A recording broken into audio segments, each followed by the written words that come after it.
stage falls back to Earth and lands right side up on a SpaceX drone ship off the coast. It's recovered and reused for future SpaceX flights, and that has revolutionized the business model of space. The second stage continues the climb to orbit, and roughly 12 minutes into flight, the Crew Dragon capsule separates and reaches orbit. It will take about 19 hours to catch up and dock with the International Space Station, which orbits the Earth at 17,000 miles per hour. Put another way, Los Angeles to New York, 10 minutes. That docking is scheduled to happen about 10:27 tomorrow Eastern Time. We are nearing now the liftoff, just a minute 37 away, a minute 36. You know, Bill, we've been talking about this since, 2014 when they created this commercial crew program. Is it hard to believe that we're actually now on the verge of it happening? You know, I can't tell you how many tests we've covered, how closely we've followed along in the development of the Falcon 9 rocket, but really the Crew Dragon spacecraft we're seeing today. Yeah, I can believe it because there's been a lot of effort that's gone into it, but at the same time, like Garrett said, it's getting real here pretty quick. Garrett, getting real, fingers crossed? It's, we've been working on this for so long. I mean, the beginnings of the commercial cargo program go back to like the Bush administration, and we've been working on this for 10 years, really hard, and now that we finally reached this moment that we're inside 1 minute, it's kind of surreal. Yeah, Bob Behnken, Doug Hurley strapped into the Crew Dragon capsule. We are now under 45 seconds away from launch. The weather is finally cleared up after being iffy all day long, and now it looks as though all systems seem to be go here at the Kennedy Space Center. And that, of course, is a huge relief to everybody involved. They've been waiting for this moment really for years. This has been years in the planning, the years in the developing, and now that moment is finally here. So why don't we pipe down here and just listen to launch control and see how this goes. 10, 9, 8, 7, 6, 5, 4, 3, 2, 1, 0. Ignition. Liftoff of the Falcon 9 and Crew Dragon. Go NASA, go SpaceX, Godspeed, Bob and Doug. Vehicle pitching downrange. 1 Alpha. Copy, 1 Alpha. Stage 1 propulsion is nominal.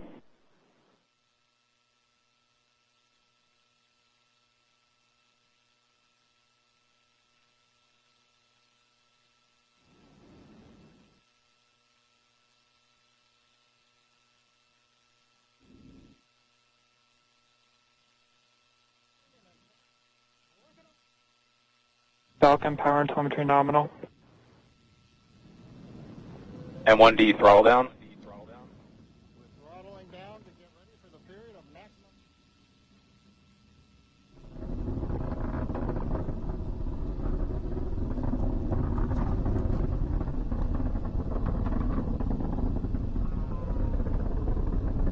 Vehicle is supersonic.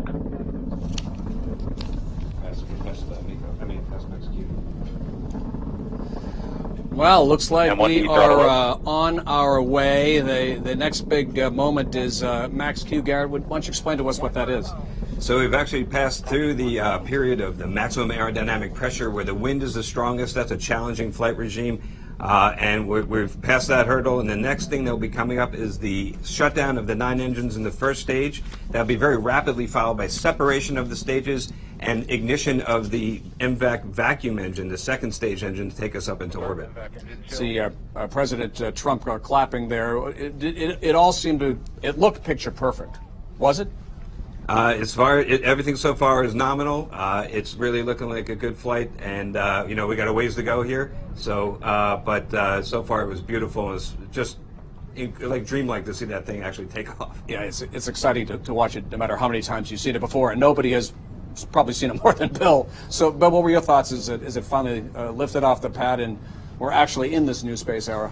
Well, we've seen a lot of Falcon 9s take off, and from that perspective, the launch looked exactly like all the others we've seen. The difference this time is, there are 2 human beings on board, and that gives it a whole different sense of urgency, no question about it. I want to say we're looking at a camera now that's on the rocket itself, looking back at the Earth.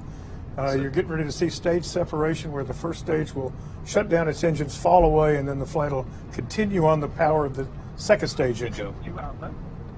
Falcon stage separation The confirmed. view you have on the left side of your screen is looking up at the second stage from the first stage, and the view on the right side is actually the view of the second stage engine, which is now lighting up.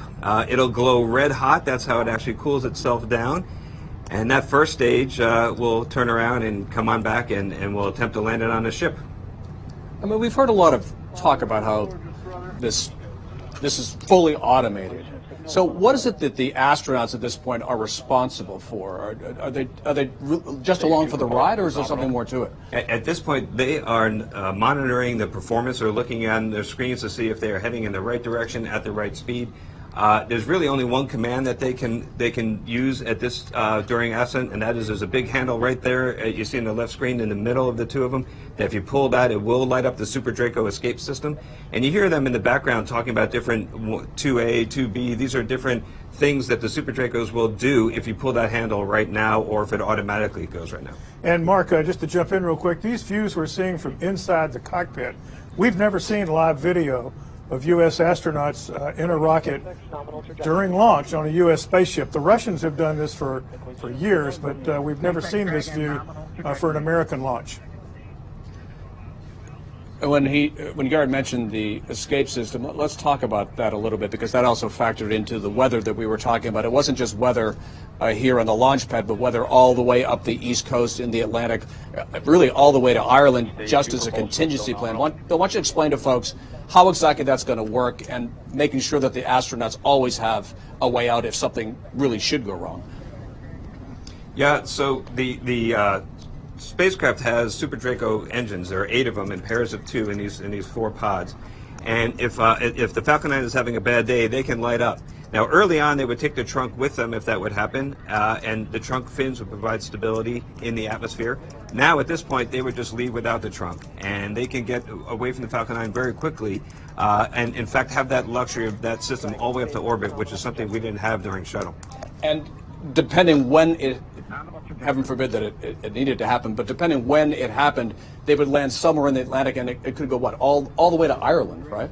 That's correct. So actually, we avoid the North Atlantic on purpose. At first, we will turn back and head to Nova Scotia, basically Halifax, and then once we get a little further along, we actually will speed up with the Super Draco engines and head to Shannon, Ireland. So we will not come down to that nasty North Atlantic. And Bill, I have to imagine that everybody at this point is just thrilled with how this has all gone so far. Absolutely, but talking about that crew escape system, the Air Force is still standing by. They have crews stationed in Joint Base Charleston, South Carolina, at nearby Patrick Air Force Base, although they're now beyond the realm where Patrick would come to their aid. But if there was something unexpected that happened that did make them ditch into the ocean, as Garrett said, avoiding the North Atlantic, the rescue crews on base at Charleston would immediately take off and search these guys down and help them out. But so far, an absolutely picture-perfect launch. Garrett, did you hear anything at all that struck you as, because it's easy to watch and assume everything's going well, but sometimes if you listen with a trained ear to what the launch controller is saying, you pick up little subtle cues that they're worried about something or thinking about something. Was there any sign of anything? Yeah, no, so far everything seems absolutely perfect. Everything is nominal. I haven't heard anything that is any kind of surprise, which is exactly what you want in these situations. Now we're coming up only about 2 minutes away from the cutoff of the second stage engine, or SECO, and that would be Bob and Doug getting up into space and being pretty much all the way there. And at the same time, you see on your right of your screen there, that's the first stage of the rocket coming back and heading to land. And that'll happen in pretty quick succession, the landing of the first stage and the cutoff of the engine and Bob and Doug inserted into the correct orbit with the second stage. And Bill, is there any way to underestimate the value of this first stage coming back to Earth, landing, and being reusable as it's revolutionized rocketry and revolutionized the business model of space? Well, it really has, and it's not just SpaceX. They're the ones who pioneered this, but their example is inspired other rocket builders, their competitors both in the U.S. and in Europe and in Russia, to begin designing their own reusable spacecraft just to be able to compete. And I'd like to just point out on the right side of the screen right now, you're seeing 3 of the engines on the first stage firing to slow it back down to plunge back into the thick lower atmosphere so they can line up on the drone ship, whimsically named, Of Course I Still Love You, to come in for a landing. But this is something that has really revolutionized the whole space launch industry, no question about it. Garrett, you worked for Elon Musk for 7 years. What do you think is going through his mind and his heart right now? You know, I bet he's feeling kind of like I am. I think I'm doing a good job of not showing it, but we're kind of both nervous wrecks. And I bet he's probably feeling something pretty similar. Because when I talked to him earlier this week, and we heard from him too, I mean, there's a huge difference in the level of responsibility between flying cargo and flying people, right? He's got 2 lives are on the line, and it's his rocket that's responsible for, and capsule responsible for taking them up and bringing them back. Yeah, absolutely. It's a huge step up in responsibility and seriousness and consequences of failure. So we're approaching right now the end of the second stage burn. And you hear copy Shannon, that means that they've entered some of the last of those abort modes, but everything is nominal. And hopefully very soon we're going to shut that engine down, and the ascent phase, one of the biggest hurdles of getting into space, will be complete. What do the astronauts feel when that happens? They're feeling right now about 4.5 Gs. I think I heard MVAC shut down, so it sounds like we do have a good, successful insertion into orbit. They're feeling 4.5 Gs. It feels like they weigh about 4.5 times as much as they do. And right there at MVAC shutdown, they immediately feel 0 Gs, and they feel weightless. Dragon copies, nominal orbital insertion. And we hear nominal orbital insertion, so that's great news. That's what you want to hear. Yeah, so far it all looks as though it could really not have gone any better. I mean, everybody here has to be thrilled. Absolutely, and you see there we even landed the first stage, so even that went perfectly. Normally that's a big deal on this particular mission. To me, that's kind of an afterthought. I just like to see Bob and Doug up there. So let's talk about what the next milestone of the ascent is. First of all, we're going to have the first stage is probably already flipped around and is on its way back. Oh, it's almost the way. Oh, it's down. There you go. Yeah, that's right. It's already landed. I can see it now. Yeah. Yep. So what's coming up next is Dragon now will separate from the second stage. It will pull away from the upper stage of that rocket, and then it'll soon after that it will open up its nose cone. That's this piece right here, and exposing the docking system and also the navigation sensors. And once that's complete, then that starts a slow, roughly 19-hour, slowly creeping up to rendezvous with the space station. And then tomorrow, hopefully we'll see Bob and Doug waving hello from on board the ISS.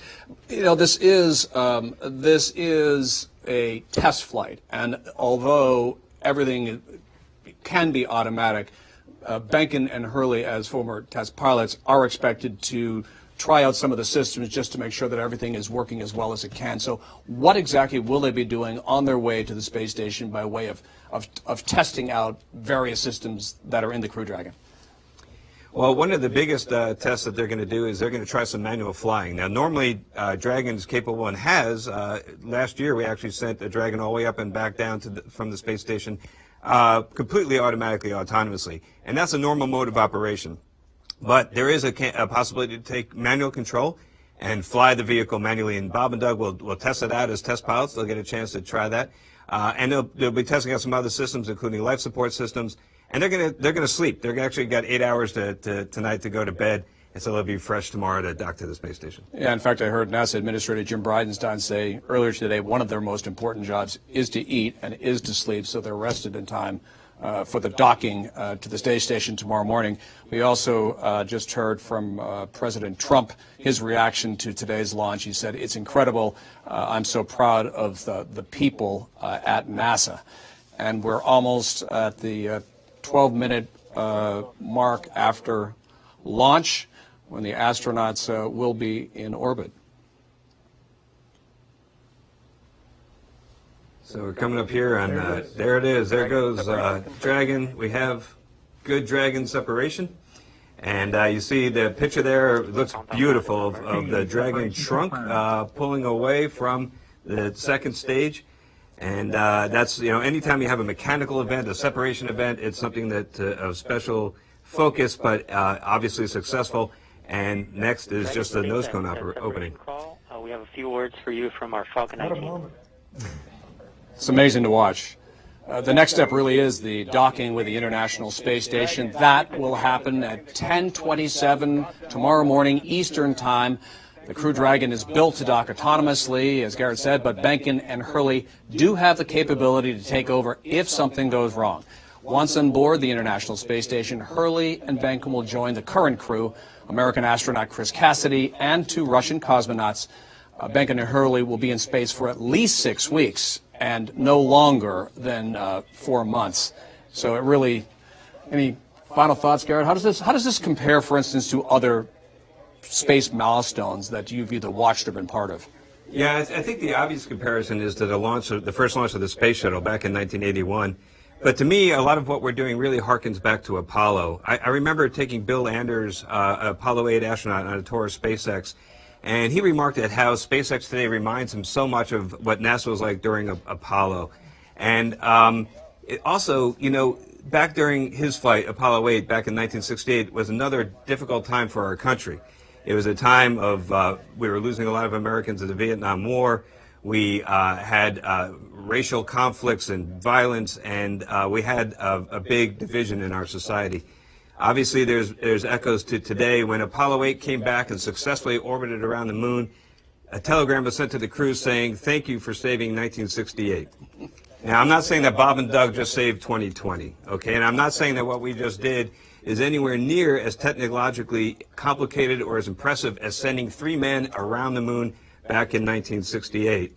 But I hope if you were like me, and for at least 10 minutes just now, you looked up and saw something exciting, something that gave you hope and a bright view of a future full of wonder. That's the magic of human spaceflight, and I hope you got that out of that today. Bill? I'm really struck after watching countless Soyuz launches, Russian launches with American astronauts on board. It is a real treat to watch a U.S. rocket take off from U.S. soil with NASA astronauts on board. It's a great feeling. Well, today our nation marked a milestone, sending U.S. astronauts back to space from U.S. soil.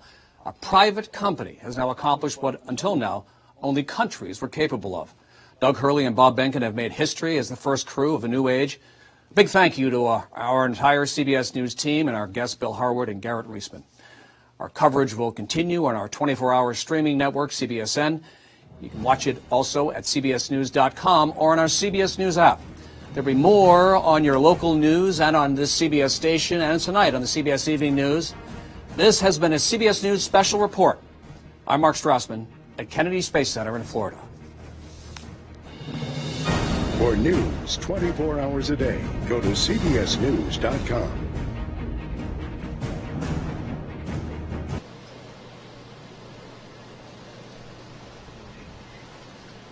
Newly engaged, Ricky Fowler heads home tonight, having a week off. Back to the 10th, 6